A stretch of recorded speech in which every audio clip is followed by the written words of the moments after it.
CEO Mark Zuckerberg says his new app Threads 2007 waxaa caalamka baraha bulshada haystay ab la dhihi jiray MySpace kaasoo ay ku xirneyd ku dhawaad 150 milyan ahaana kan koobaad ee ugu dad isticmaalka badan isla sanadahaas waxaa soo baxay Facebook oo uu lahaa Mark Zuckerberg oo ahaa mid ka features wanaagsan MySpace sanadihii xigay ee 2008 Facebook wuxuu hawada kala baxay MySpace wuxuuna abkaasi ku dambeeyay mid khasaare ah isagoo dadkii kala wareegay dhammaan isticmaalayaasha shabakadaas 16 sano kadib Mark Zuckerberg ayaa tijaabiyay isla xeeladii uu ku sameeyay MySpace iyadoo markaan tartan uu kula jiro mid ka mid ah shabakadaha baraha bulshada loogu aaminaada badan yahay caalamka ee Twitter ku dhawaad 10 milyan ayaa ku soo biiray saacadihii ugu horeeyay ee hawada la soo galiyay khibrada qaar ayaa ku doodayay in Threads ay soo bandhigayso waxyaabo badan oo ay kaga wacan tahay Twitterka sida postiyada in lagu qori karo 500 xaraf halka Twitterka ay xadineed oo lagu qori karay kaliya 280 xaraf Twitterka oo sanadihii u dambeeyay la daaladhacay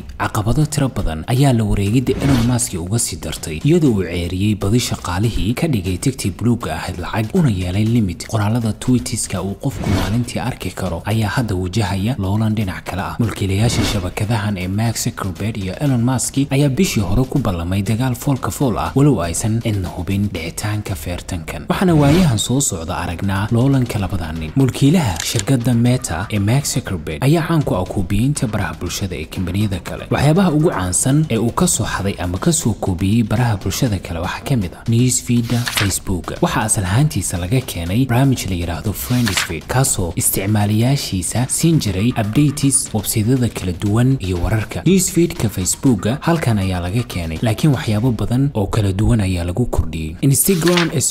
Instagram Stories waxa lagu soo kordhiyay sanadihii 2016 waxaana markiiba lala barbardhigay Snapchat